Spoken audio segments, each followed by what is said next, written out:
నేను ఆ రోజు కూడా అనుకునేటోని, అరే కేసీఆర్ గారు నేనంటే కాంగ్రెస్కి వచ్చేసిన ఆయన తనకెందుకు అవకాశం ఇవ్వలేదు అని ఒక ఆలోచన ఉండే. మళ్ళీ తర్వాత కాంగ్రెస్ పార్టీకి వచ్చిండు, సరే అక్కడ పోరాడినాం, తనకోసారి టికెట్ వచ్చింది, గెలవలేకపోయినాం, సరే అది వేరు విషయం. కానీ సేమ్ పించ్ ఉంటుంది సోషల్ జస్టిస్ మూమెంట్లో, అట్లనే ఉంటాం, తెలంగాణ మూమెంట్లో అట్లనే ఉంటాం. పార్టీలు వేరైనా ఆలోచనలు ఒకటే ఉన్నా అవకాశం రాకపోవడానికి మమ్మల్ని ఇద్దరు ఎప్పుడు అందరు కంపేర్ చేసుకుంటాం. నాకు ఈసారి అవకాశం వస్తుందనే నమ్మకం 100% ఉన్నది. అదేం పెద్ద నేను రాలేదు అని చెప్పలేను. ఎందుకంటే ముఖ్యమంత్రి గారిని కూడా నేను కలిసిన అవకాశం ఇవ్వడానికి అని వారిని కూడా రిక్వెస్ట్ చేయడం జరిగింది. మిగతా పెద్దలందరూ కూడా 4 అవకాశాలు 4 వచ్చే అవకాశం కాంగ్రెస్ కు ఉంది. ఆ 4 మొదటి పేరు మీదే వస్తుంది. కానీ చివరి నిమిషంలో అదేమన్నా చివరికి పోతుందని ఒక భయం అందరిలో ఉంది. ఈసారి నాయకులు మీ అభిమానులు నాకు ఇది అలవాటు అయిపోయింది. నేను దాదాపు మీరు అనేది 4 కానీ నేను దాదాపు 7 పొజిషన్స్ నాకు చెప్పినాయి. 7 పొజిషన్స్ ఈ మీన్ టైంలో స్వామి గౌడ్ ఎమ్మెల్సీ అప్పటి నుంచి, మహమూద్ అలీ ఎమ్మెల్సీ అప్పటి నుంచి, మొన్న గవర్నర్ కూడా చేతికి వచ్చినట్టే వచ్చి చేజారిపోయింది. అయితే నేను అనుకుంటున్నా ఏంటంటే పర్సువేషన్లో ప్రాబ్లమా ఇదంతా అనేదానికంటే కూడా సందర్భాలు కలిసి రాకపోవడం అనేది. నాకు ఒక డౌట్ ఏంటంటే దయాకర్ గారు, ఒక్క ఛాన్స్ అని మేము పెట్టినట్టు మీకు ఒక్క ఛాన్స్ ఇస్తే చాలా మందికి ఏమైనా ఇబ్బందులు అవుతాయని భయపడుతున్నారు. ఏముంది మాతో జిల్లాలో మీతో థ్రెట్ గా కాదు ఏంటి? దయాకర్ ఏమైనా ప్రమాదకర రాజకీయ నాయకుడా? దయాకర్ ఏమైనా ఫ్యాక్షనిస్టా? దయాకర్ ఒక అంబేద్కర్ ఐడియాలజీతో పనిచేసుకుంటూ వచ్చి తెలంగాణ వాదంగా మిగిలి ఇలా కాంగ్రెస్కు ఈ 10 yearsలో నాకు తెలిసి నేను లెక్కబెట్టలేదు కానీ మోస్ట్ ఈవెన్ నేను అనుకుంటే 10,000 డిబేట్స్ ఓట్ చేసిన నేను. కనీసం మేమిద్దరం కూడా సరే వారు పొన్నాల లక్ష్మయ్య గారు పిసిసి ప్రెసిడెంట్ ఉన్నప్పుడు కనీసం గాంధీ భవన్ మెట్ల కాడ కుక్కలు కూడా లేవు. కుక్కలు ఉండేది ఇంతకుముందు, ఆ కుక్కలు కూడా లేవు.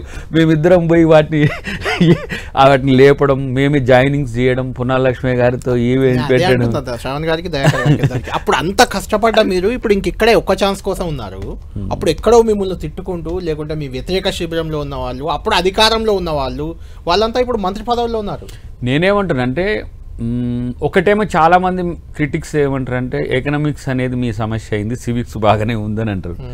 బట్ ఆ తరహా రాజకీయాలు అయితే నేను ఇప్పటి వరకు చేయలే. ఫస్ట్ టైం నాకు టికెట్ ఇచ్చిన సోనియా గాంధీ గారు అయితే పిలిచి ఇన్వైట్ చేసి నాకు టిఫిన్ పెట్టి టికెట్ ఇచ్చింది ఆమె, మాట్లాడి అందరితో. అంటే ఆమె అప్పుడు చాలా పెద్ద యూపీఏ చైర్పర్సన్గా ఉంది, చాలా పెద్ద లెజెండరీ పొలిటీషియన్. జస్ట్ నేను మూమెంట్ నుంచి జాయిన్ అయిన తర్వాత మాది టికెట్ పోయిన తర్వాత అంత పెద్ద వ్యక్తి మమ్మల్ని పిలిచి దగ్గరికి పిలిచి హక్కున చేర్చుకొని నేను టికెట్ ఇస్తాను మీరేం వరీ కాకండి. అంటే మా శ్రమకు గుర్తింపు ఉన్నది, అదృష్టము అవకాశము కలిసి రాలేదేమో అనేది ఒక చర్చ. బట్ తెలుగు రాష్ట్రాల్లో మేమిద్దరం అయితే ప్రశ్నలుగా మారిపోయినాం, పార్టీలు ఏవైనప్పటికి కూడా. నేనేమంటున్నా, నా ఇంటెన్షన్ ఏంటంటే ఫక్తు పొలిటీషియన్గా ఉంటే మేము అట్లా సక్సెస్ అవుదుమేమో అని ఒక్కోసారి అనిపిస్తుంది. కానీ ఫక్త్ పాలిటిక్స్ అని నేను ప్రెషర్ టాక్టిక్స్ చేయను. నేను నాకు ఇస్తే ఉంటా లేకపోతే లేదు. నా మెయిన్ గోల్ సరే, ఆయన మెయిన్ గోల్ కూడా మీకు తెలియదు, రాహుల్ గాంధీ గారు మాకంటే ఎక్కువ ఆయనను ప్రేమించేటోడు. నేను ఒకటి చెప్తా సంఘటన. ఉత్తరప్రదేశ్లో ప్రచారానికి పోయినాం. ఆ రోజు మనోడు ఇప్పుడు విప్ అనుకుంటా రామచంద్ర నాయక్ కూడా వచ్చిండు. దామన్న నేను, దామోదర నరసింహ గారు, నేను తను పోయినాం. Damanna well known face Rahul Gandhi గారికి, అప్పుడే డిప్యూటీ సీఎం అయిపోయింది. తను ఆ ప్రచారంలో అంటే ఆ మొత్తం ఊర్లు తిరిగే క్రమంలో మేము ఒక మీరట్ పక్కన ఉన్నాము. తన మెడలో దండ తీసి వారికి వేసింది శ్రవణ్ గారికి.